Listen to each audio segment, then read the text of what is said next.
In 1071, at the eastern edges of Anatolia, a battle that would determine the fate of the eastern remnants of the Roman Empire was about to take place. Romanos IV Diogenes, the emperor himself, stood at the center of the formation, resolute in his mission to defend his people and millennia-old empire.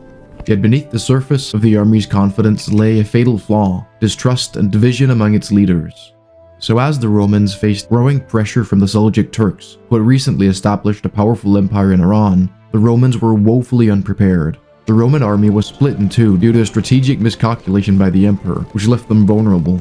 On top of that, Andronicus Ducas, a prominent member of the influential Ducas family and a rival of the emperor, prematurely retreated with his forces. Ducas quite possibly withdrew intentionally to undermine the emperor's campaign. His retreat threw the Roman ranks into panic and confusion, ultimately leading to the devastating defeat and even the capture of Romanus IV. In the wake of Manzikert, Turkic tribes poured into Anatolia. These migrations led to the gradual Turkification of the region, transforming what had been a Roman stronghold for millennia.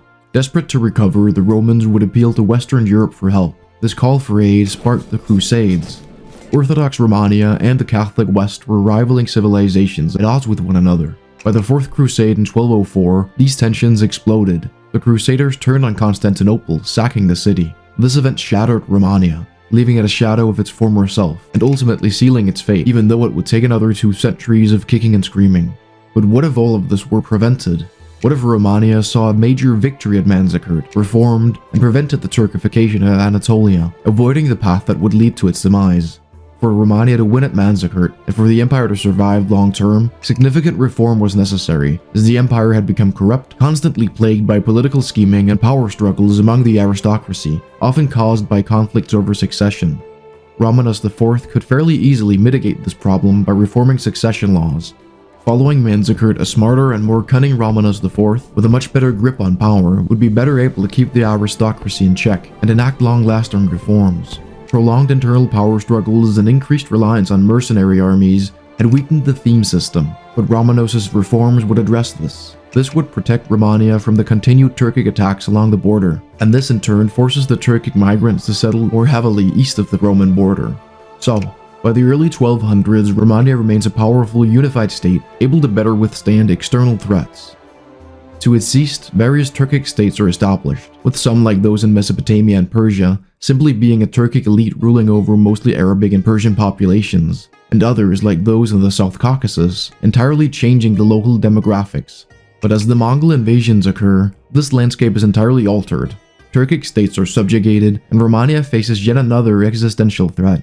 With its revitalized defenses, Rhomania, much like during the Arab invasions, successfully retreats from the Armenian highlands, utilizing its natural defenses to keep out the invaders. This becomes a recurring theme for the coming centuries, as Turks and Mongols continue to play a big role in the politics of the Middle East.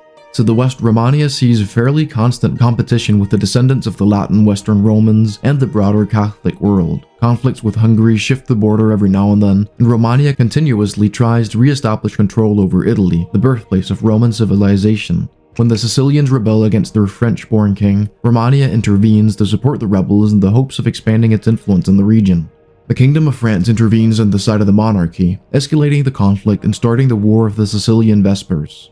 But Rhomania proves too big a foe to decisively defeat. The conflict ends with the former Sicilian kingdom split, as Rhomania regains its foothold in Italy, and the remainder becomes the Kingdom of Naples. The Mongol Empire and following Ilkhanate collapsed relatively quickly, but it wouldn't take long before the Timurids enter the stage, posing a similar threat and continuing the back and forth with eastern steppe nomad civilizations. Nevertheless, Romania's position in the east remains relatively stable. East-West conflict in Europe between Rhomania and the Catholic world is a constant throughout the Middle Ages, as Rhomania seeks to regain its cradle, and the rift between East and West grows wider. This greatly impacts the papacy, as the city of Rome and the papal territories in central Italy are constantly threatened by Roman invasions, resulting in the papacy permanently moving to Avignon. In 1481, when the ruler of Provence, Charles of Maine, dies without an heir, this prompts France to claim the territory, which makes Avignon an enclave in France, effectively making the Pope a French puppet. This alarms Austria, Spain, England, and essentially every single Catholic power. A short but intense war follows, with Austria and Spain seeking to limit French influence. This conflict almost fractures the Catholic world, but to prevent further escalation, a compromise is reached. Provence is granted to the Pope as compensation for the loss of central Italy. This helps restore some power to the weakening papacy, ensures papal independence from France, and saves the Catholic Church from completely fracturing into many independent churches. Back in the east, meanwhile, the Egyptian Sultanate grows corrupt and stagnant, while the Karamanid Empire recently carved an empire out of the weakening Timurids. Rhomania, having recently adopted gunpowder weapons, giving it an edge it had never had before, takes advantage of this. So, during a time of relative peace with the Catholics due to their internal squabbles, Rhomania expands into the still mixed Christian and Muslim Levant. In Mesopotamia and Persia, massive geopolitical shifts are in the making as well. Dominated by settled Turks in the South Caucasus, the Karamanid Empire plays a significant role in Persian politics, manipulating local rulers during the Timurid decline to consolidate its power. The Karamanids expand excessively into Iran. However, their successes are short-lived, as the rise of the native Persian Safavids, fueled by the spread of Shia Islam and discontent with Karamanid rule, ignites a series of conflicts that completely change the landscape once again. Amid the chaos, Rhomania captures large swaths of territory, and by the end of the upheaval, the remaining Karamanids submit to the Persians, integrating into the new Persian state. In Europe, meanwhile, the Protestant Reformation is tearing the continent apart. The Holy Roman Empire exists only in name, as members, particularly in the north, establish their own state churches and ignore the Austrian emperors. With Austria's grip on Germany slipping, France sees this as an opportunity to expand its influence, and perhaps even challenge the papacy. Rhomania, meanwhile, has been using the turmoil to expand its influence. The South Slavs and Wallachians have been subjugated, and Hungary is carved up by its neighbors. By the 1600s, the turmoil over religious differences in Europe boils over. The wars of Reformation take up almost half the century and are a complete mess, with several powers switching sides opportunistically. Ultimately, the Reformers and Protestants achieve slightly more than in real life, but the war broadly still has no decisive winner. France seizes the Papal States, reducing papal territories to only the Palace of the Popes in Avignon, and the Pope himself to a ceremonial figurehead, turning Catholicism into a decentralized faith. This greatly alters Germany, as less church power means more power to the duchies and petty kingdoms, which centralized authority earlier. This creates a period of competition between the largest states in the region, with Austria retaining its dominant position, but the Netherlands, Saxony, and Brandenburg challenging its power in the more Protestant north. Further east, an uneasy alliance between the Russians and Romans takes shape, as both expand into Poland, looking to settle the sparsely populated steppe. Rhomania, while large in size and population, has largely grown complacent by the 1700s, as it controls the important east-west trade route. But the Western Europeans, having discovered the Americas and sailed around Africa, find alternate routes, lessening the importance of Rhomania's geographic location.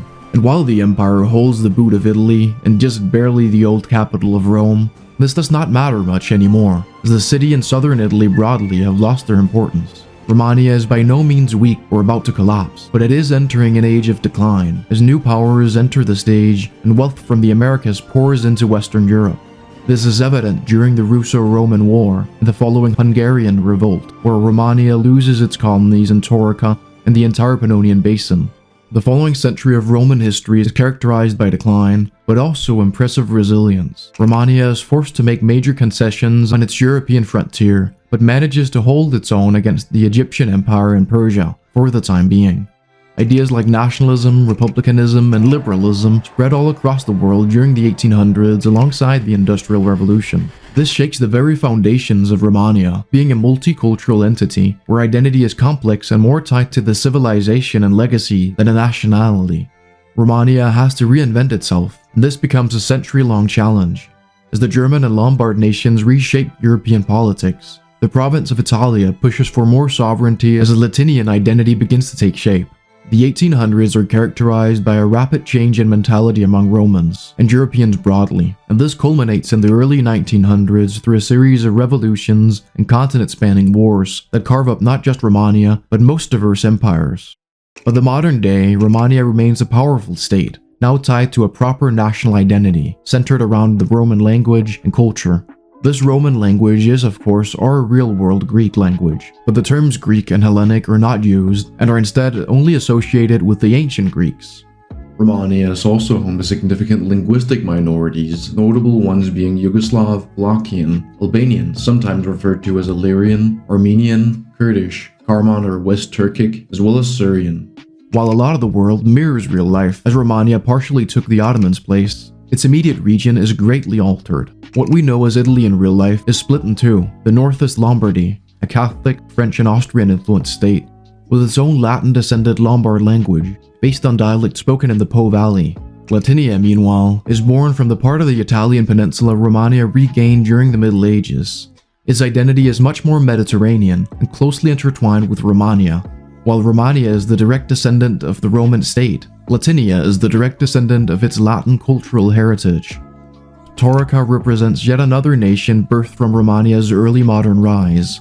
It is conquered by Russia in the 1700s, but the Roman settlers were there to stay. Centuries of Russification alter the Romans here linguistically and culturally, giving rise to the Taurican language and identity.